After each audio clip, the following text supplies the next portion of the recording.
Bismillahirrahmanirrahim. Assalamualaikum warahmatullahi wabarakatuh. Alhamdulillah, salatu wassalamu ala rasulillah ma ba'du. Pemirsa Wasal TV, apa kabar Anda di rumah? Mudah-mudahan Allah senantiasa memberikan kita keberkahan tentunya dan kelancaran dalam segala aktivitas kita. Baik pemirsa, saya Din Alaik Bakhtiar kembali hadir di layar kaca Wasal TV. Kali ini dalam program kajian malam, dan seperti biasanya alhamdulillah setiap pekan nanti ke depannya insyaallah taala hadir kajian malam yang menghadirkan Ustadz Maksum Badruzzaman Hafizahullah Ta'ala. Dan alhamdulillah saat ini sudah hadir beliau di studio Wasal TV di Jakarta. Kita sapa beliau. Assalamualaikum warahmatullahi wabarakatuh, Ustaz. Waalaikumsalam warahmatullahi wabarakatuh. Baik, ini adalah pertemuan ketiga, Ustaz ya? Iya betul. Pertemuan ketiga, dan insyaallah setelah ini setiap pekan, Ustaz ya? Pada setiap Ahad malam, insyaallah. Baik, pada pertemuan kita kali ini pemirsa, insyaallah Ustaz akan membahas materi dengan tema konsekuensi mencintai Rasulullah Shallallahu Alaihi Wasallam. Baik, mungkin kita mencintai beliau, tapi apa sih konsekuensinya gitu kan? Nah, ini akan dibahas oleh Ustadz Maksum. Untuk Anda pemirsa, bagi Anda yang memiliki pertanyaan seputar materi maupun pertanyaan keislaman lainnya, Anda bisa mengirimkannya kepada kami dalam format atau dalam bentuk SMS dan WhatsApp. Silakan kirimkan ke nomor kami di 0821 1724 7997 selama acara ini berlangsung. Selengkapnya kita sama-sama simak sembari menanti pertanyaan Anda. Tema kita pada kesempatan kali ini, konsekuensi mencintai Rasulullah Sallallahu Alaihi Wasallam. Silakan Ustaz. Oke, barakallahu fiik. Fika barakallahu. Assalamualaikum warahmatullahi wabarakatuh. Waalaikumsalam. Innal hamdalillah nahmaduhu wa nasta'inuhu wa nastaghfiruh wa na'udzu billahi min syururi anfusina wa min sayyiati a'malina. May yahdihillahu fala mudilla lahu wa may yudlil fala hadiya lahu. Asyhadu an la ilaha illallah wahdahu la syarika lah wa asyhadu anna Muhammadan abduhu wa rasuluh. Allahumma salli wa sallim wa barik ala Muhammadin wa ala alihi wa sahbihi ajmain. Ya ayyuhalladzina amanu taqullaha haqqa tuqatih wa la tamutunna illa wa antum muslimun.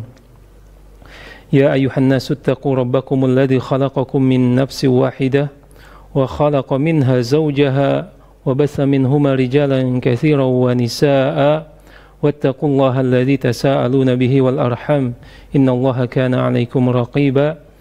Ya ayyuhalladzina amanu taqullaha wa qulu qawlan sadida yuslih lakum a'malakum wa yaghfir lakum dhunubakum wa man yuti'illaha wa rasulahu faqad faza fawzan 'azima. Amma ba'd, fa inna asdaqal hadithi kitabullah wa khairal hadi hadi Muhammadin sallallahu alaihi wasallam wa syarral umuri muhdatsatuha fa inna kulla muhdatsatin bid'ah wa kulla bid'atin dhalalah wa kulla dhalalatin finnar. Kaum muslimin yang dirahmati Allah Subhanahu wa taala, alhamdulillah kembali Allah Subhanahu wa taala memberikan satu kesempatan lagi kepada kita yang insyaallah akan kita manfaatkan untuk menelaah kembali ayat-ayat Allah Subhanahu wa taala dan sabda-sabda Rasulullah sallallahu alaihi wasallam. Dan di pertemuan ketiga pada malam hari ini kita akan melanjutkan kajian kita yang insyaallah kajiannya masih bersambung ataupun memiliki kaitan dengan kajian-kajian yang sebelumnya. Malam hari ini kita akan membahas konsekuensi mencintai Rasulullah sallallahu alaihi wasallam. Setelah kita mengetahui agungnya, indahnya mencintai Rasulullah sallallahu alaihi wasallam, kemudian mengetahui juga beberapa alasan mengapa kita harus mencintai Rasulullah sallallahu alaihi wasallam, maka kita akan lanjutkan dengan mengenal beberapa konsekuensi yang harus kita lakukan, yang harus kita penuhi ketika kita berikrar bahwa kita mencintai Rasulullah sallallahu alaihi wasallam. Dan tentu saja cinta ini dimiliki oleh setiap muslim, setiap mukmin walaupun kadarnya berbeda-beda. Nah, oleh karena itu para ulama rahimahumullah dari kalangan ulama salaf yang terdahulu dan ulama-ulama zaman ini memberikan penjelasan betapa penting mencintai Rasulullah SAW dan penting juga untuk menghadirkan konsekuensi-konsekuensinya agar cinta kita terhadap Rasulullah SAW adalah cinta sejati, cinta yang benar, cinta yang tulus, yang ikhlas, yang dianggap sebagai cinta di sisi Allah Subhanahu wa Ta'ala. Dan ini tentu saja konsekuensi ini berkaitan dengan konsekuensi kalimat syahadat yang kita ikrarkan, di mana seorang mukmin, seorang muslim telah mengikrarkan bahwa sesungguhnya tidak ada sesembahan yang berhak disembah kecuali Allah Subhanahu wa Ta'ala, dan sesungguhnya Rasulullah Muhammad sallallahu alaihi wasallam hamba dan utusannya. Maka kita terkena dengan konsekuensi ini. Kita harus menghadirkan konsekuensi ini dalam kehidupan kita, baik secara lahir ataupun batin. Kita akan merujuk kepada sebuah perkataan Al-Imam Muhammad At-Tamimi rahimahullah dalam kitabnya salah satu usul atau usul salasa, bahwa beliau berkata, wa ma'na syahadati anna Muhammadan Rasulullah,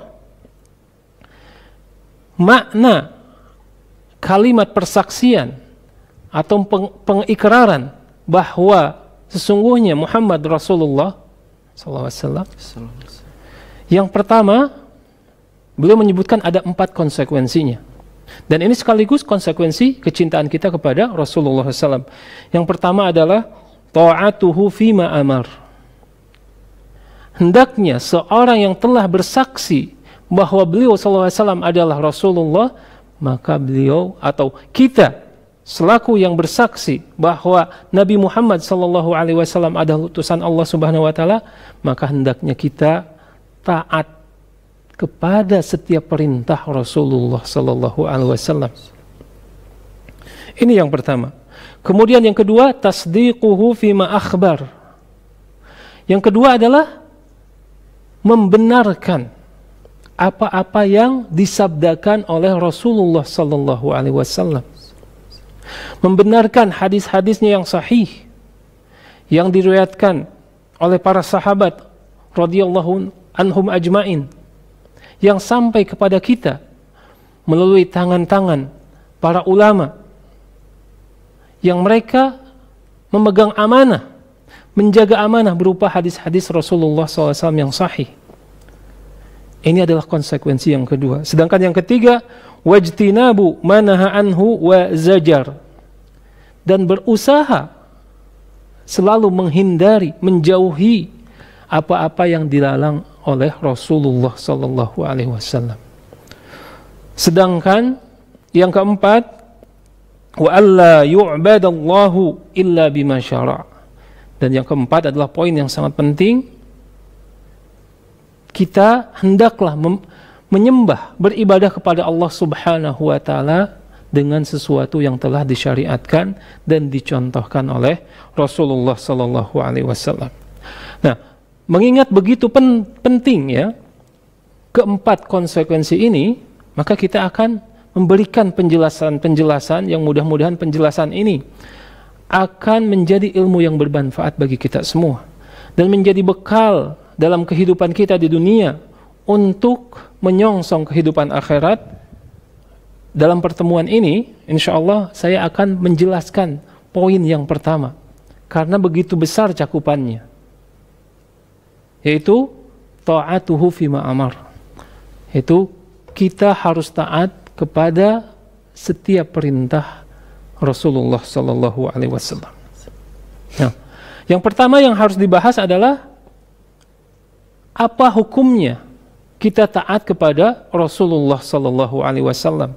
Tentu ketika kita melihat satu bahasan persoalan dalam agama ini, maka agama telah menetapkan bahwa hal ini adalah wajib ataupun hal ini adalah haram, sunnah, mustahab dan yang lainnya.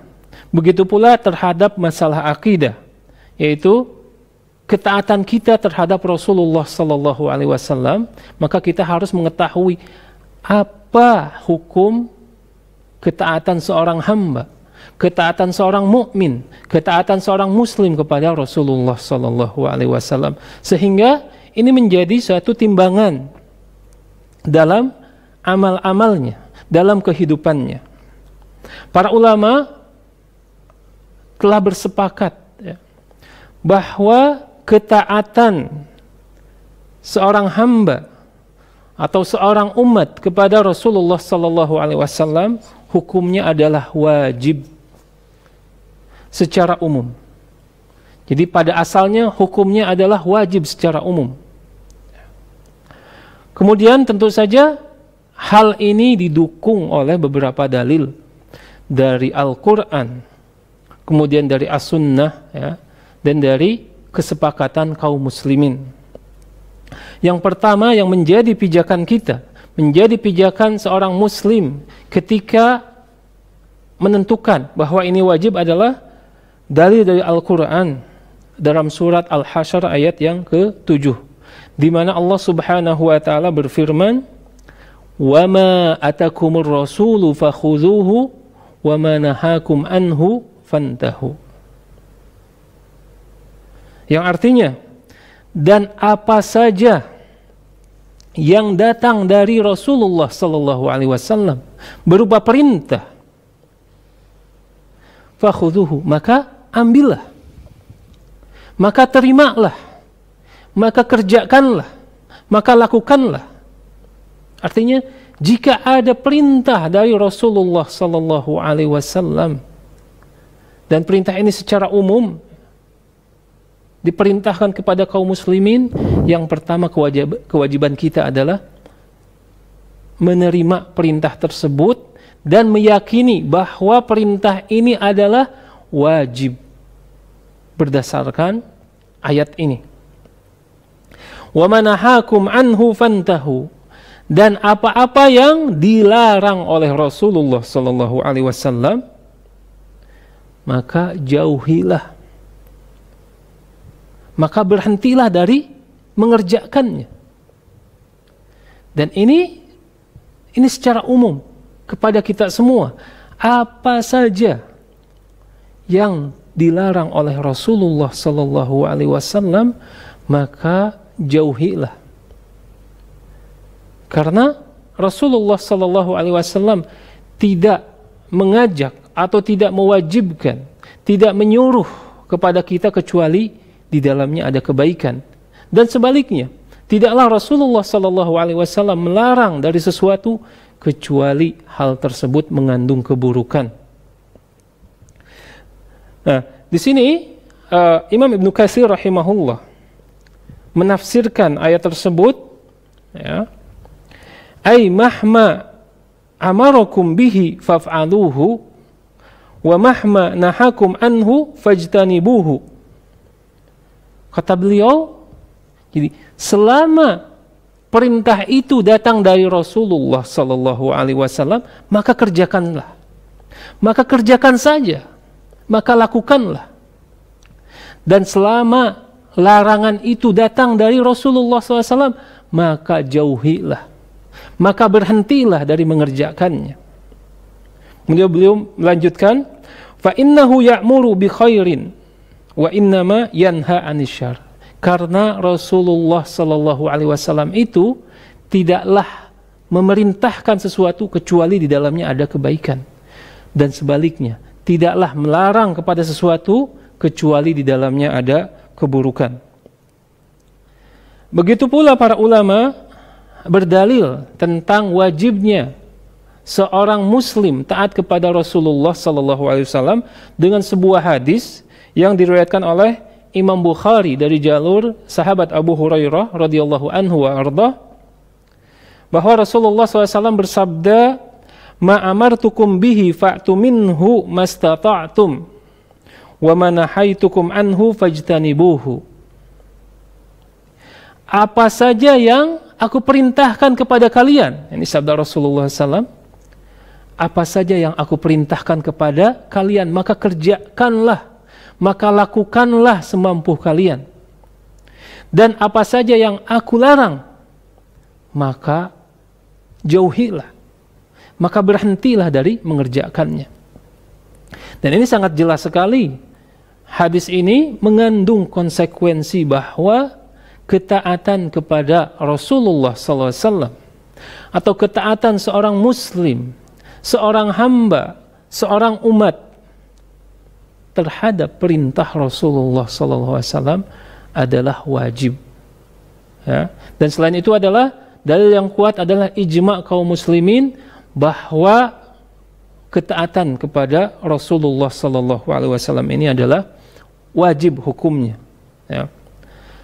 Kemudian bahasan yang kedua, setelah kita mengetahui hukumnya wajib, ya, lalu kita bertanya, mengapa diwajibkan? Kira-kira ada alasan apa? Atau ada dalil-dalil yang lain yang menunjukkan hal itu atau tidak? Tentu saja dalilnya sangat banyak sekali. Ya. Yang pertama, karena ketaatan kepada Rasulullah SAW adalah tujuan utama diutusnya para Rasul.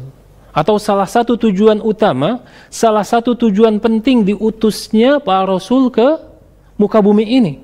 Di mana Allah Subhanahu wa taala berfirman di dalam surat An-Nisa ayat ke-64. "Wa ma arsalna mir rasulin illa liyuta'a biiznillah." Allah Subhanahu wa taala berfirman yang artinya, dan tidaklah kami mengutus seorang rasul pun kecuali untuk ditaati oleh kaumnya dengan izin Allah Subhanahu wa taala. Ini sangat jelas sekali dalam ayat ini Allah secara langsung menyebutkan tujuan yang penting diutusnya Rasulullah sallallahu alaihi wasallam kepada kita semua. Bukan hanya saja kemarin sebagai rahmatan lil alamin, ya, tapi di sini Allah menyebutkan tujuannya adalah agar diikuti, agar ditaati oleh kaumnya. Dan tentu saja Rasulullah SAW diutus kepada manusia dan jin dan menjadi rahmat bagi semesta alam. Ini dalil yang sangat kuat, ya, yang menambah, ya, tingginya nilai ketaatan kita sebagai seorang muslim kepada Rasulullah sallallahu alaihi wasallam.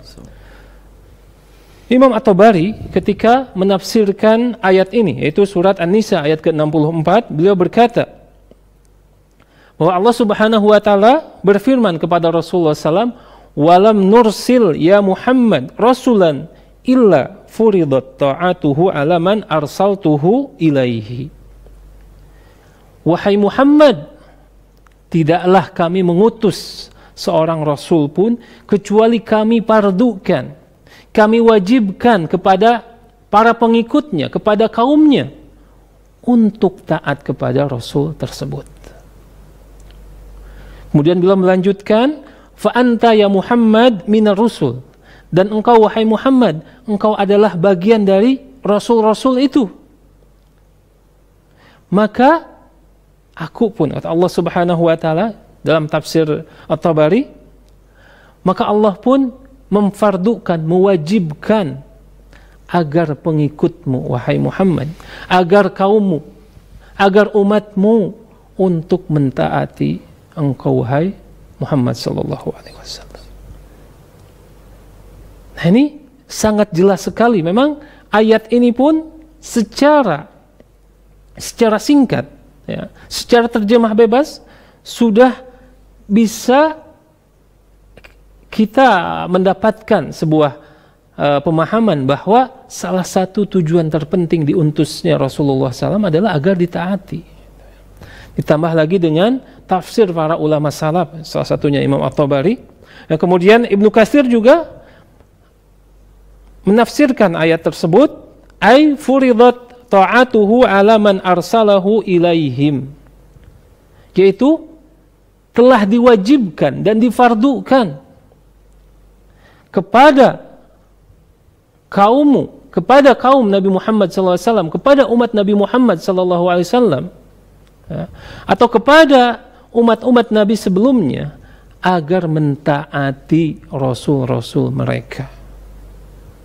Nah, karena itu ini sebuah alasan penting, ya, kenapa kita harus taat kepada Rasulullah SAW?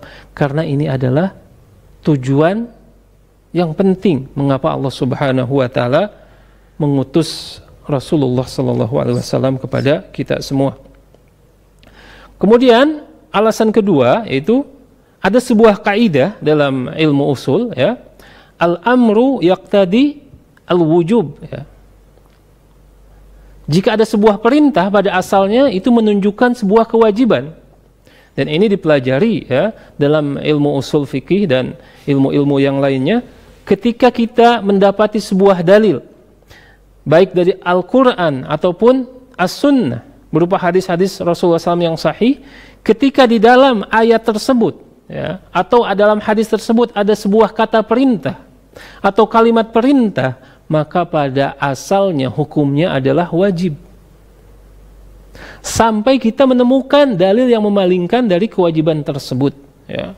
Dan kita melihat banyak sekali ayat-ayat yang memerintahkan, ya, memerintahkan kaum muslimin, di mana Allah Subhanahu wa taala menyeru kaum muslimin untuk taat kepada Rasulullah sallallahu alaihi wasallam, ya. Salah satunya dalam surat Al-Anfal ayat ke-20 di mana Allah Subhanahu wa taala berfirman, "Ya ayyuhalladzina amanu atiullaha wa rasulah."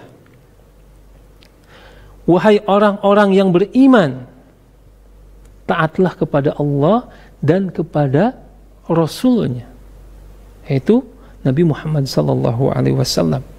Nah, di dalam ayat ini Allah Subhanahu wa taala memberikan satu perintah atau mengetengahkan kalimat perintah kepada orang-orang yang beriman agar apa? Agar taat kepada Allah dan taat kepada Rasulnya Muhammad sallallahu alaihi wasallam. Nah, karena itu, karena kalimat perintah ini konsekuensinya adalah wajib, maka taat kepada Rasulullah SAW adalah hukumnya wajib, ya. Dan sebagaimana ini dikuatkan dalam sebuah asar, ya, dari Ibnu Mas'ud, bahwa ada seorang laki-laki datang kepada Ibnu Mas'ud radhiyallahu anhu, ya. Kemudian Ibnu Mas'ud memberikan satu pengarahan kepada laki-laki tersebut, wahai fulan, idza sami'ta Allah yaqul, apabila engkau mendengar Allah Subhanahu wa taala berfirman, ya ayyuhalladzina amanu, ketika Allah Subhanahu wa taala berfirman dalam Al-Qur'an dan di situ ada kalimat ya ayyuhalladzina amanu, wahai orang-orang yang beriman, maka beliau berkata, melanjutkan, far'aha sam'aka, maka perhatikanlah pendengaranmu atau fokuskanlah pendengaranmu terhadap ayat tersebut. Fa innahu khairun ya'muru bihi aw syarrun yunha anhu. Karena kenapa? Biasanya, ya, menurut Ibnu Abbas, dan Ibnu Abbas adalah seorang mufasir dari kalangan para sahabat, biasanya ketika ada kalimat ya ayyuhalladzina amanu, pasti setelahnya ada kebaikan yang diperintahkan oleh Allah Subhanahu wa taala atau ada keburukan yang diperingatkan dari hal tersebut. Dan di dalam ayat tadi, ya ayyuhalladzina amanu atiullaha wa rasulah, wahai orang-orang yang beriman, taatlah kepada Allah dan Rasulnya. Ayat ini menunjukkan setelah ya ayyuhalladzina amanu atiullah datang dengan kebaikan, ya. Perintahnya apa? Taatlah kepada Allah dan Rasulnya. Asar ini menguatkan, ya, menguatkan bahwa ayat ini berbicara tentang perintah taat kepada Rasulullah SAW yang perintahnya adalah wajib diikuti.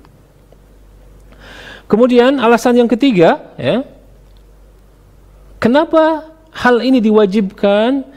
Karena Allah Subhanahu wa taala berfirman dalam Al-Qur'an, ya, wa may yuti'ir rasula faqad ata'a Allah. Barang siapa yang mentaati Rasul, yaitu mentaati Nabi Muhammad SAW, maka sesungguhnya dia telah taat kepada Allah Subhanahu wa Ta'ala. Ini suatu hal yang otomatis. Kalau taat kepada Rasulullah SAW berarti taat kepada Allah Subhanahu wa Ta'ala, dan ini harus ada di dalam hati, dada setiap muslim, bahwa taat kita kepada Rasulullah SAW itu adalah ketaatan kepada Allah Subhanahu wa Ta'ala, ya.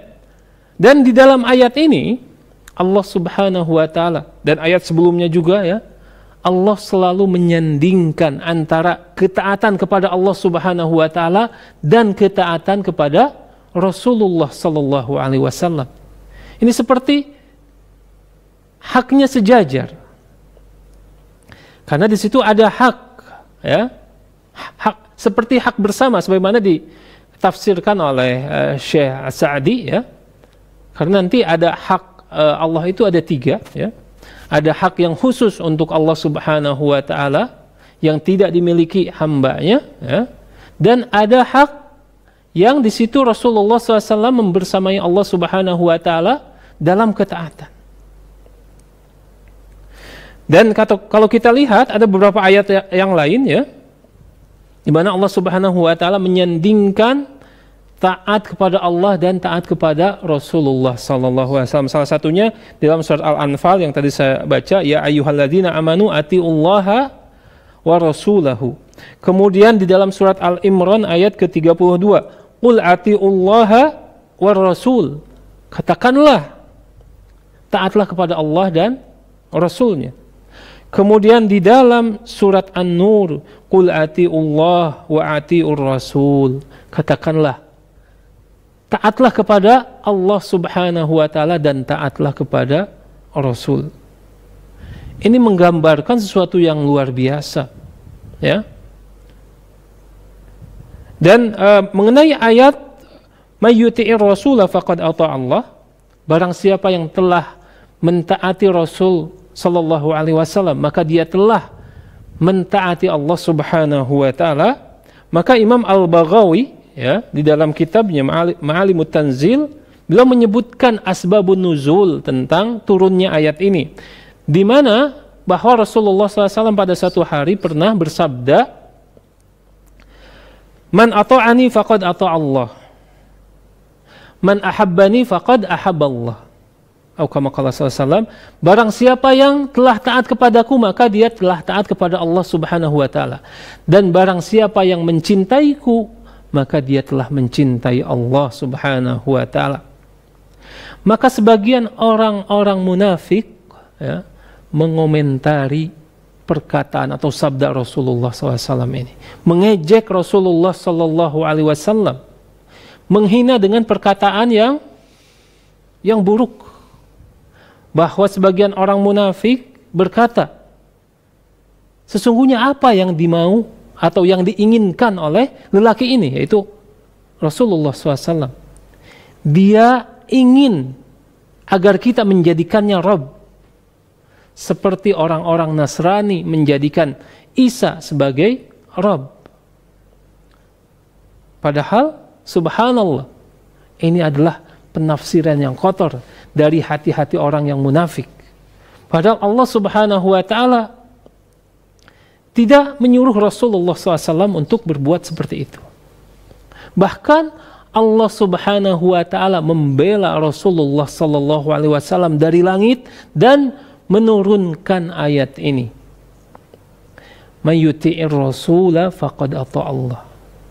Barang siapa yang taat kepada Rasul, maka dia telah taat kepada Allah Subhanahu wa Ta'ala. Dan ayat ini turun, ya, sebabnya jelas bahwa ini adalah jawaban terhadap orang-orang yang munafik yang menyamakan Rasulullah sallallahu alaihi wasallam, ya, atau menyamakan apa-apa yang terjadi kepada Nabi Isa alaihissalam, di mana orang-orang Nasrani terlalu berlebihan memposisikan Nabi Isa sampai memposisikannya ke derajat uluhiyah, ya.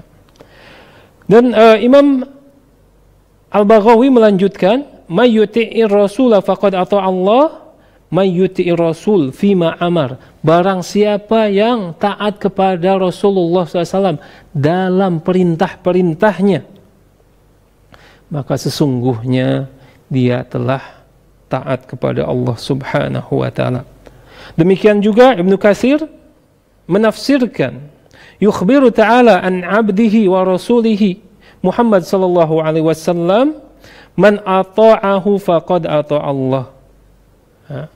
Allah Subhanahu wa taala mengabarkan tentang hamba dan rasulnya, yaitu Muhammad sallallahu alaihi wasallam, barang siapa yang taat kepadanya maka sesungguhnya dia telah taat kepada Allah Subhanahu wa taala. Wa man asahu faqad asallah. Barang siapa yang bermaksiat menentang Rasulullah sallallahu alaihi wasallam, maka dia pun telah menentang Allah Subhanahu wa taala. Lalu mengapa demikian? Ya. Wa madzaka illa li'annahu ma yantiqu 'anil hawa. Karena kenapa? Hal tersebut tidak terjadi kecuali karena Rasulullah SAW itu tidak berbicara dari hawa nafsunya, melainkan in huwa wahyu yuha, in huwa illa wahyu yuha. Jadi segala perintahnya, segala larangannya itu adalah wahyu dari Allah Subhanahu wa taala, bukan dari hawa nafsunya, bukan hanya pemikirannya semata, tetapi apa-apa yang diperintahkan, apa-apa yang dilarang, bahkan takrirnya, diamnya Rasulullah sallallahu alaihi wasallam itu adalah wahyu dari Allah Subhanahu wa taala. Dan ini berkaitan dengan sebuah hadis yang diriwayatkan oleh Imam Bukhari dan Muslim, ya, dalam kitab sahihnya, man ata'ani faqad ata'a Allah wa man asani faqad asallah. Barang siapa yang taat kepadaku maka dia telah taat kepada Allah, dan barang siapa yang bermaksiat kepadaku maka dia telah bermaksiat kepada Allah Subhanahu wa taala, ya. Dan ada yang menarik dari penafsiran ayat ini yang ditafsirkan oleh Syekh As-Sa'di rahimahullah. Ai kullu man ata'a rasul fi awamirihi wa nawahihi faqad ata'a Allah ta'ala likaunihi la ya'mur wa la yanha illa bi amrillahi wa syar'ihi wa wahyihi wa tanzilihi. Ya. Jadi kenapa demikian? Kenapa secara otomatis yang taat kepada Rasulullah SAW itu adalah taat kepada Allah Subhanahu wa taala? Karena, ya, setiap perintahnya, setiap larangannya, ya, tidak terjadi kecuali berdasarkan perintah dari Allah Subhanahu wa taala, sesuai dengan syariat yang diturunkan oleh Allah Subhanahu wa taala, sesuai dengan wahyu yang diturunkan oleh Allah Subhanahu wa taala. Wa fi hadza ismatur rasul sallallahu alaihi wasallam lianna Allah amara bi taatihi mutlaqan. Dan di sini subhanallah ada keistimewaan dari Rasulullah sallallahu alaihi wasallam, itu berupa rekomendasi yang sangat kuat, ya. Dan dibersihkan Rasulullah SAW itu dari sifat tidak amanah. Kenapa? Karena Allah Subhanahu wa taala memerintahkannya untuk memerintahkan kita, memerintahkan manusia, memerintahkan umatnya untuk taat secara mutlak, mengikuti ketaatan kepada Allah Subhanahu wa taala. Kalau kita analogikan dengan permisalan sederhana, ya, walillahi matsalul a'la. Kalau kita seorang pimpinan dari sebuah perusahaan dan kita mempunyai bawahan atau orang kepercayaan, ya, dan orang kepercayaan ini sangat amanah, maka kita tidak takut-takut untuk melimpahkan sebagian kewenangan kita terhadap kepercayaan kita. Karena kenapa? Kita merasa nyaman terhadap orang tersebut. Walillahi matsalul a'la. Bagi Allah Subhanahu wa taala perumpamaan yang layak, ya. Ketika Allah Subhanahu wa taala memerintahkan untuk taat kepada Rasulullah SAW, itu menandakan bahwa Rasulullah SAW itu adalah Rasul yang amanah, yang menyampaikan risalah dari Allah Subhanahu wa taala dengan apa adanya, sesuai yang diperintahkan atau yang diinginkan oleh Allah Subhanahu wa taala. Dan ini saya jelaskan pendapat Syekh Sa'di. Menurut beliau, wa hada minal huquq al-mushtarakah, ya, dan taat ini merupakan hak, ya, yang di dalamnya bergabung antara Allah dan Rasulullah SAW dalam hal ketaatan. Karena kata beliau, fa innal huquq salasatun, karena hak Allah itu ada 3. Yang pertama adalah hak khusus bagi Allah Subhanahu wa taala yang tidak diberikan kepada siapapun, ya. Seperti apa? Hak ibadah. Maka hak ibadah ini tidak diberikan kepada makhluknya. Dan yang kedua, qismun mukhtasun bir rasul, dan ada hak yang khusus, ya, diberikan Allah Subhanahu wa taala kepada Rasulullah sallallahu alaihi wasallam, yaitu untuk mengagungkannya, ya, untuk menghormatinya. Dan yang ketiga adalah qismun mushtarak wa huwa al-imanu billahi wa rasulihi, yaitu hak yang di situ ada penggabungan, ya, ada kesamaan untuk Allah dan Rasulnya, itu dalam masalah iman. Kita harus iman kepada Allah Subhanahu wa taala, dan demikian juga kita harus beriman kepada Rasulullah SAW bahwa beliau adalah seorang hamba dan utusannya, ya. Nah, kemudian alasan mengapa taat kepada Rasulullah SAW, ini adalah alasan yang keempat, ya, bahwa ketaatan kepada Rasulullah SAW itu sebab yang mendatangkan rahmat bagi orang yang taat kepadanya. Di mana Allah Subhanahu wa taala berfirman, wa atiullaha wa rasula la'allakum turhamun, dalam surat Al-Imran ayat 132, wa atiullaha wa rasula la'allakum turhamun, ya. Maka taatlah kepada Allah Subhanahu wa taala dan taatlah kepada Rasulullah Muhammad sallallahu alaihi wasallam agar kalian dirahmati Allah Subhanahu wa taala. Ingat bahwa balasan orang yang taat kepada Rasulullah SAW ini bukan main-main, yaitu rahmat dari Allah Subhanahu wa taala, kebaikan yang datang dari Allah Subhanahu wa taala. Di mana Syekh Sa'di menafsirkan wa atiullaha wa rasula bi fi'lil awamir imtisalan,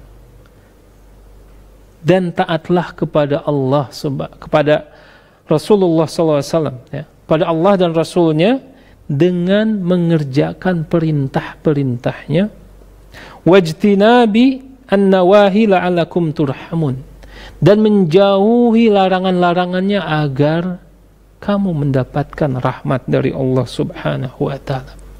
Siapa di antara kita yang tidak ingin mendapatkan rahmat Allah Subhanahu wa taala? Oleh karena itu, raihlah rahmat Allah Subhanahu wa taala, salah satunya yaitu dengan mentaati Rasulullah sallallahu alaihi wasallam. Kemudian sebagaimana taat ini mendatangkan rahmat, begitupun sebaliknya, ketika kita tidak taat, ketika tidak taat kepada Rasulullah SAW atau bermaksiat kepada Rasulullah SAW, maka maksiat tersebut akan mendatangkan azab. Na'udzubillah min dzalik. Ada timbal balik, orang yang taat akan mendapatkan rahmat, dan orang yang menentang terhadap perintah Rasulullah SAW, maka dia akan mendapatkan azab dari Allah Subhanahu wa taala. Allah Subhanahu wa taala berfirman, "Wa may ya'sillaha wa rasulahu fa inna lahu nar jahannam." Ini dalam surat Al-Jin, ya. Maka barang siapa yang bermaksiat, ya, kepada Allah dan kepada Rasulullah sallallahu alaihi wasallam, maka baginya adalah neraka Jahannam. Tentu saja di dalam ayat ini, ya, ditafsirkan adalah maksiat yang hukumnya, atau ketika seseorang menentang, menentang terhadap sesuatu yang wajib. Karena nanti taat kepada Rasulullah SAW itu dibagi-bagi, ada yang hukumnya wajib, ada yang fardu ain, ya, atau fardu kifayah, ada yang mustahab, ya. Dan yang dimaksud di dalam ayat ini adalah yang fardu ain. Siapa yang menentang kepada Allah dan Rasulnya, baginya adalah neraka jahanam. Dan ini tertuju kepada siapa? Orang yang mendustakan Rasulullah SAW, tidak mengakui kedudukan Rasulullah SAW sebagai hamba dan utusannya.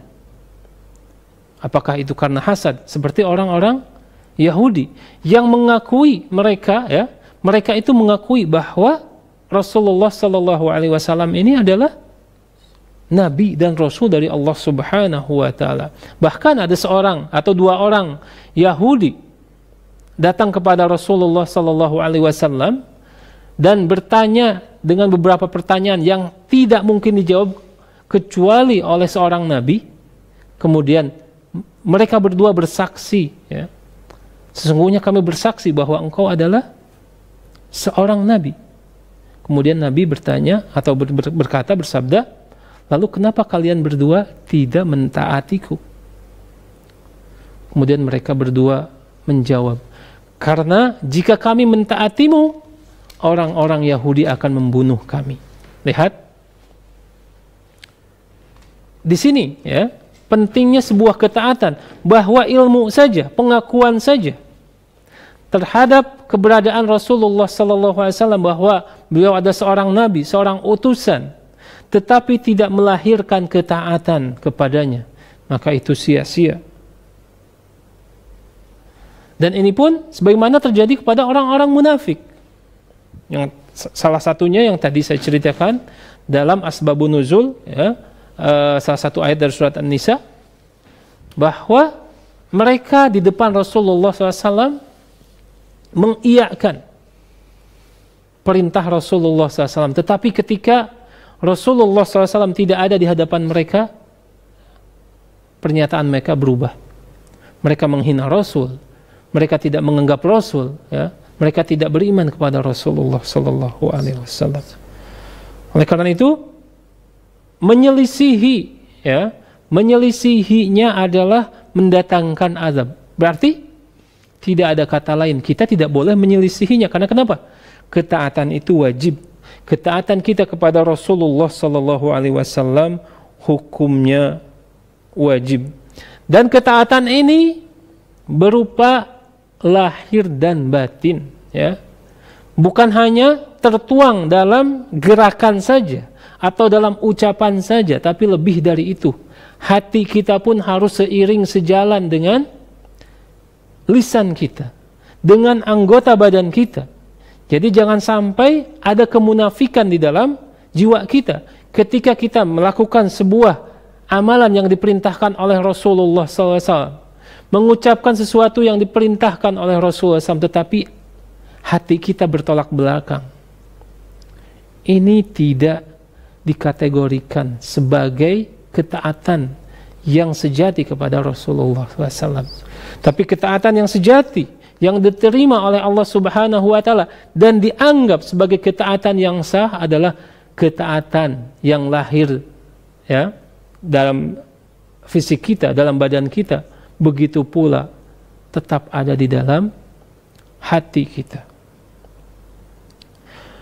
Kemudian Rasulullah SAW, ya, terkait dengan poin yang keempat ini, bahwa Rasulullah SAW pernah bersabda dalam riwayat Imam Bukhari, ya, dari Abu Hurairah radhiyallahu anhu, bahwa beliau bersabda, kullu ummati yadkhulunal jannah ila man aba, ya. Setiap umatku akan masuk surga, ya. Ini kabar gembira bagi kita semua. Semoga kita termasuk umat-umat Rasulullah SAW, ya, yang dijanjikan dengan surga, ya. Ila man aba, kecuali orang yang enggan. Kemudian para sahabat bertanya, wahai Rasulullah, siapa yang enggan masuk surga? Maka Rasulullah SAW melanjutkan sabdanya, man ata'ani dakhalal jannah wa man asani faqad aba. Ya. Barang siapa yang taat kepadaku, dia akan masuk surga, dan yang enggan, yang bermaksiat, ya, yang menentang, sebagaimana tadi ayat, ya, sesuai dengan ayat tadi, barang siapa yang bermaksiat, maka dia telah enggan masuk surga. Artinya apa?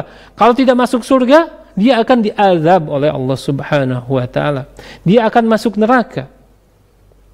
Na'udzubillahi min dzalik.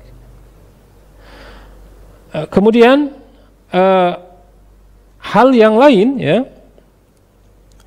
yang menjadikan mengapa ketaatan kita kepada Rasulullah sallallahu alaihi wasallam menjadi sebuah atau menjadi suatu kewajiban bagi kita semua, karena ini adalah perbedaan antara seorang yang mukmin dan orang-orang kafir, atau yang membedakan orang-orang mukmin dan munafik, di mana Allah Subhanahu wa taala berfirman dalam surat An-Nur ayat ke-51, "Innama kana qaulal mu'minina idza du'u ila Allahi wa rasulihi liyahkuma bainahum an yaqulu sami'na wa ata'na wa ulaika humul muflihun." Ya.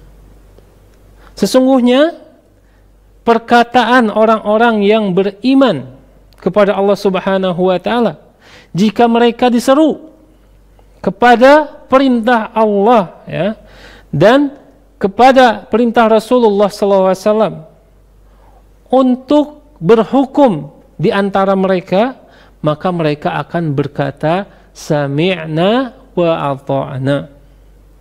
Kami mendengar dan kami pun taat. Dan merekalah orang-orang yang beruntung, yang mendapatkan rahmat dari Allah Subhanahu wa taala.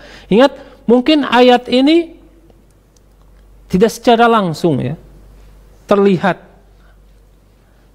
apa konsekuensinya, gitu, ya. Tapi sudah jelas bahwa sifat seorang mukmin itu adalah mendengar dan taat. Berbeda dengan orang-orang kafir atau orang-orang munafik. Ketika mendengar mereka bermaksiat. Seperti orang-orang Yahudi, sami'na wa asaina. Mereka mendengar dan kami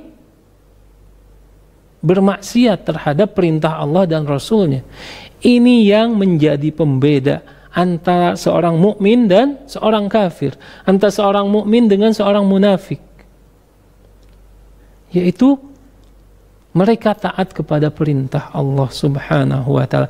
Dan ini yang menjadikan kedudukan taat kepada Rasulullah SAW itu menjadi wajib. Karena kenapa? Kalau tidak wajib, kalau tidak taat, kita akan tergolong orang-orang yang kafir atau sama dengan orang-orang munafik, tidak ada bedanya. Oleh karena itu disinilah letak perbedaan yang hakiki, ya. Kalau bukan karena ketaatan ini wajib, maka tidak akan ada perbedaan antara orang-orang munafik dengan orang-orang mukmin. Tidak ada bedanya. Mereka mendengar, ya. Tapi orang-orang mukmin selain mendengar mereka taat. Ini yang menjadi perhiasan bagi seorang mukmin. Oleh karena itu, ini pun sekaligus menjadi dalil betapa pentingnya taat kepada Nabi Muhammad SAW, yang menjadi hal yang diwajibkan oleh Allah Subhanahu wa taala kepada setiap muslim yang bersyahadat, yang telah berikrar bahwa Muhammad SAW hamba dan utusan Allah Subhanahu wa taala, ya. Kemudian ada beberapa hal, ya, yang sifatnya tambahan dari kajian ini, bahwa kalau kita melihat sejarah para sahabat, kita akan melihat bagaimana mereka begitu bersemangat untuk taat kepada Rasulullah sallallahu alaihi wasallam. Bagaimana mereka bersegera untuk melakukan ketaatan kepada Rasulullah sallallahu alaihi wasallam, ya. Di antara kisah-kisah sahabat, ya, yang diriwayatkan secara sahih adalah kisah turunnya hijab, ya. Di mana ketika Allah Subhanahu wa taala menurunkan perintah hijab dalam surat An-Nur, maka wanita-wanita Ansar, ya, di riwayat lain Muhajirin juga seperti itu, langsung menarik kain-kain yang ada di rumah mereka. Apakah itu kain penutup, ya, rumah mereka dan kain-kain yang lainnya yang biasanya berwarna hitam. Dan diriwayatkan dari Aisyah dan Ummu Salamah, mereka melihat wanita Ansor keluar dari rumah-rumah mereka menggunakan atau membalut kepala mereka, aurat mereka dengan kain warna hitam. Sehingga Aisyah menyebutkan seakan-akan di atas kepala wanita Ansor ini seakan-akan ada burung gagak yang berwarna hitam. Mereka langsung, ya, dengan cepat melakukan ketaatan kepada Rasulullah SAW. Turun ayat hijab, mereka tidak sibuk harus pakai pakaian apa, tapi yang mereka lihat langsung diambil dan dibalutkan kepada kepala mereka untuk menutup aurat mereka. Kemudian kisah Julaibib yang terkenal, bahwa Rasulullah SAW meminang seorang perempuan bukan untuk dirinya, tapi untuk Julaibib, sehingga keluarga dari perempuan tersebut keberatan karena Julaibib ini adalah seorang sahabat yang mulia, tetapi secara fisik biasa saja, ataupun disebutkan bahwa Julaibib ini rupanya buruk, perawakannya tidak indah, kemudian tidak mempunyai harta. Kalau orang-orang Arab berkata la mal wala jamal, tidak punya harta, tidak ganteng pula, gitu ya. Tetapi wanita tersebut dengan keimanannya kepada Allah Subhanahu wa taala dan keyakinannya terhadap perintah Rasulullah SAW, berkata pada keluarganya, kepada walinya, apakah kalian akan menentang perintah Rasulullah SAW? Maka wanita tersebut rela dipinang untuk Julaibib dan menikah dengan Julaibib. Ini adalah beberapa contoh yang bisa saya sebutkan dalam kesempatan ini. Contoh lainnya sangat banyak, ya, terukir dengan tinta emas dalam sejarah Rasulullah SAW dan sejarah sahabat radhiyallahu anhum ajmain. Hadza wa sallallahu ala nabiyyina Muhammadin wa ala alihi washabbihi ajmain. Wa khairun da'wana alhamdulillahi rabbil alamin. Baik, ya pemirsa Usal TV yang berbahagia, sekali lagi mungkin boleh saya sampaikan seperti di awal perjumpaan kita. Anda bisa melayangkan pertanyaan Anda melalui WhatsApp dan SMS. Silakan SMS dan WhatsApp dikirimkan ke 0821 1724 7997 selama acara ini berlangsung. Ya, kita baca pertanyaan pertama dari Pak Mukhtar di Riau. Terima kasih ya pertanyaan Anda Pak Mukhtar. Ustadz, berkaitan dengan sholawat nih Ustadz. Berkaitan dengan sholawat, seperti sholawat, maksudnya sholawat untuk Nabi Ustadz ya. Yeah. Ada sholawat Badar, ada sholawat Nariyah. Nah ini bagaimana? Apakah kita bisa, maksudnya orang-orang yang bersolat itu menunjukkan benar cinta Nabi cukup atau bagaimana nih? Oke, baik. Bismillahirrahmanirrahim. Tentu saja tadi saya sebut bahwa cinta, kita semua mempunyai perasaan cinta kepada Nabi Muhammad SAW, dan rasa cinta itu bertingkat-tingkat. Begitu pula cara mengekspresikan cinta ini berbeda-beda. Orang yang beruntung adalah orang yang mengikuti bagaimana para sahabat mencintai Rasulullah SAW. Karena sahabat ini adalah murid Rasulullah SAW. Jadi hendaknya kita mencukupkan dengan petunjuk Rasulullah SAW dan petunjuk yang difahami oleh sahabat radhiyallahu anhum ajmain. Berkaitan dengan salawat-salawat yang dibaca ini, ya, pada asalnya kita hanya diperintahkan untuk membaca salawat yang dicontohkan oleh Nabi SAW. Ya, kata Nabi SAW dalam sebuah hadis yang sahih, barang siapa yang bersalawat sekali kepadaku, sallallahu alaihi asyara, maka Allah Subhanahu wa taala akan membalasnya dengan 10 kali.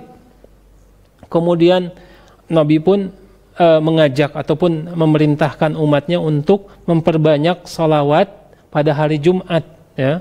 Karena ini adalah Sayyidul Ayyam, hari yang baik. Kemudian salawat tersebut akan ditampakkan kepada Nabi Muhammad SAW. Tetapi dengan salawat yang dicontohkan oleh Nabi SAW. Dan lafaz-lafaznya sangat banyak, ya. Salawat Ibrahimiyah, salah satunya yang dibaca di dalam salat, itu yang harus kita baca atau ikuti, ya, pelafadzannya. Adapun salawat nariyah ataupun salawat salawat yang lainnya, ini tidak ada dalil bagi kita untuk mengikutinya. Bahkan sebagian salawat jatuh kepada hal yang berlebihan, menyanjung Nabi Muhammad SAW di atas derajatnya, sampai menyanjungnya ke derajat hak-hak Allah Subhanahu wa taala, seperti nurun ala nur. Padahal kita tahu bahwa nurun ala nur itu adalah Allah Subhanahu wa taala, ya.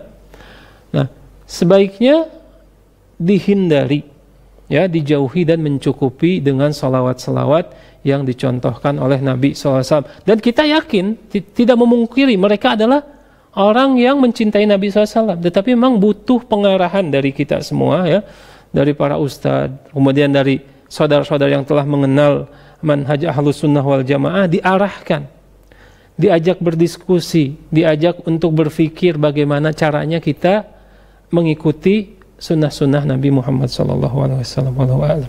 Baik, ya, sebenarnya apa yang terjadi ketika sebagian orang menyatakan cinta kepada Rasulullah, tapi pada praktek yang konon katanya adalah aplikasi dari mencintai Rasulullah, mereka justru menyalahi, menyelisihi. Iya, bahkan terjebak tadi mengagung-agungkan. Iya.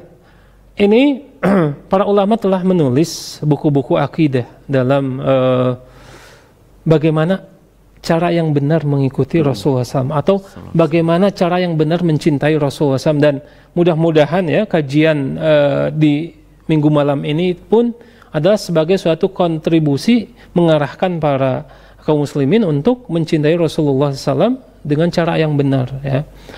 Dan tentu saja semuanya harus dipahami dengan ilmu.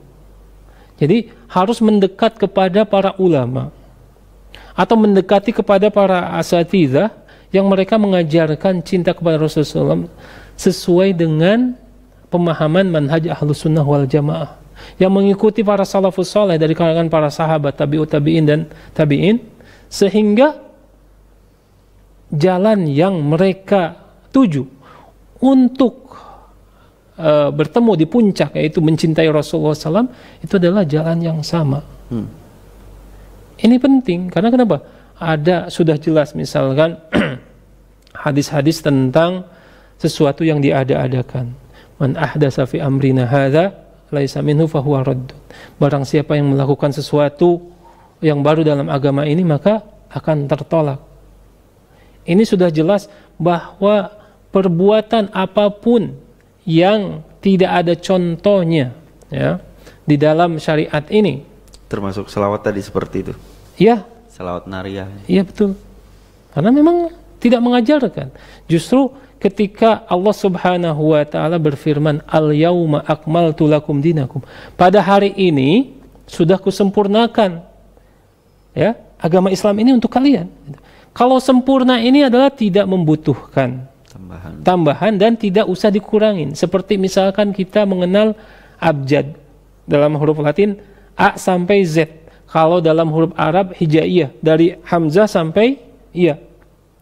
Kita masukin deh huruf yang baru biar apa ya? Biar bagus gitu, ya. Pada asalnya huruf yang baru itu tidak menambah kecuali kekacauan. Dan menganggap tadi bahwa itu belum sempurna, yaitu ketika kita beribadah, beribadah dengan cara yang lain, ini secara tidak langsung kita menganggap bahwa Rasulullah SAW belum selesai menyampaikan risalahnya. Ini jangan dianggap enteng, ya. Kita merasa ini baik, gitu, ya. Wah, ini lebih baik, gitu, ya. Dengan apa, ya? Dengan mengandalkan akal kita. bukankah di zaman Nabi SAW ada 3 orang yang diadukan kepada Nabi SAW? Yang pertama, orang ini tidak mau menikah. Karena kenapa? Menikah ini kan menyibukkan dia dari ibadah. Yang kedua, dia akan sholat malam, sepanjang malam. Ya. Terus-terusan, tidak istirahat dulu. Yang ketiga, dia akan saum terus sepanjang tahun. Ya. Maka didengarlah oleh Nabi SAW. Maka Nabi Muhammad SAW menegur mereka. Adapun saya saum tapi saya pun berbuka. Dan saya sholat malam tapi saya pun tidur. Dan saya menikahi wanita. Ya. Barang siapa yang man raghiba an sunnati falaysa minni, barang siapa yang tidak mengikuti sunnahku, maka dia bukan dari golonganku. Ini adalah peringatan bagi kita untuk tidak menerka-nerka ataupun berkreasi dalam ibadah dengan akal kita sendiri. Oke, baik. Iya, termasuk dari kreativitas dalam salawat ya. Yeah. Salat nariyah, salat badriyah mungkin, atau salat apa saja selain yang dicontohkan oleh baginda Rasulullah SAW tentunya tidak boleh kita amalkan. Kemudian ada dari, baik, tidak menyebutkan nama ya, 0812762859 sekian. Ustadz, saya minta nasihatnya Ustadz agar saya dapat agar saya dapat nyunnah walaupun di lingkungan masyarakat yang tidak menjalankan sunnah kecuali hanya keluarga saya. Syukron jazakumullah. Ya. Silakan Ustadz. Nasihat terbaik adalah nasihat Rasulullah SAW. Ya. Sempat ditanya oleh seorang sahabat sebuah pertanyaan, kata sahabat tersebut, nasihatilah aku dengan sebuah nasihat yang aku tidak akan meminta nasihat ini kecuali darimu, Rasulullah SAW. Ya. Kata Rasulullah SAW, Qul amantu billah summa istaqim. Ya. Rasulullah SAW hanya menjawab dengan sebuah ungkapan sederhana, pendek sekali. Katakanlah, aku beriman kepada Allah Subhanahu wa Ta'ala, summa istaqim. Kemudian istiqomahlah. Istiqomah, ya, ketika kita beriman kepada Allah Subhanahu wa Ta'ala tanpa istiqomah, maka itu pincang. Ya. Maka nasihatnya adalah tadi, mengembangkan atau mencari sebab-sebab agar seorang hamba bisa istiqomah. Ketika kita hidup di lingkungan yang tidak atau jauh dari sunnah, ya, maka kita bisa menimbang apakah kita termasuk orang yang mudah terwarnai dengan suatu yang baru atau tidak. Ketika kita seperti itu, maka berhijrahlah. Artinya cari tempat yang di situ memungkinkan, lebih kondusif untuk mengenal Allah Subhanahu wa Ta'ala, untuk mengenal Rasulullah SAW. Karena ini pun diperintahkan. Ada sebuah hadis ya tentang seorang yang membunuh 99 orang sampai akhirnya membunuh 100 orang, dan datanglah kepada seorang alim, seorang yang berilmu. Kata alim tersebut, pindahlah ke sebuah tempat yang di tempat tersebut engkau akan hidup bersama orang-orang yang menyembah Allah Subhanahu wa Ta'ala. Ingat, lingkungan itu pengaruhnya sangat besar, ya. Jadi jangan mengorbankan diri kita karena lingkungan, tapi korbankan lingkungan untuk diri kita bisa dekat dengan Allah Subhanahu wa Ta'ala. Kalau memang kita sudah tidak tahan, ya, di lingkungan tersebut karena keterbatasan ilmu, kemudian tidak ada teman-teman seperjuangan, maka pindah ke tempat yang lain yang suasananya, lingkungannya lebih baik, yang lebih dekat kepada sunnah Rasulullah SAW. Itu yang pertama. Yang kedua, cari sahabat-sahabat sejati, ya, karena Rasulullah SAW pun bersabda, almar'u ala dini khalili, seseorang itu tergantung agama temannya. Jadi ada kriteria teman-teman yang harus dipegang erat-erat, yang agamanya baik, yang agamanya sudah condong atau sudah mengenal sunnah. Maka cari teman-teman seperti ini, jangan tinggalkan mereka. Agar apa? Kita termotivasi, kita terwarnai. Bukankah Rasulullah SAW pun mengibaratkan teman itu seperti pandai besi, kemudian dan penjual parfum ya. Dan teman-teman baik adalah seperti penjual parfum yang kalaupun kita tidak beli, kita akan dapat gratisan, biasanya tester gitu ya. Dan kita akan terhiasi dengan wangian parfum tadi. Nah ini dua hal penting, yaitu perhatikan lingkungan Anda, apakah lingkungannya baik atau tidak, dan ketika Anda bisa bertahan di situ dan mempunyai teman-teman perjuangan yang akan menguatkan iman kita kepada Allah Subhanahu wa taala dan menguatkan perjuangan untuk meniti sunnah Rasulullah SAW, maka bersabarlah dan beristiqomahlah. Baik, ya ada lagi pertanyaan, ada Pak Agus di Bogor mengenai ini Ustaz, mengenai perilaku orang yang melakukan tahlil, kirim bacaan untuk orang yang wafat, apakah sampai?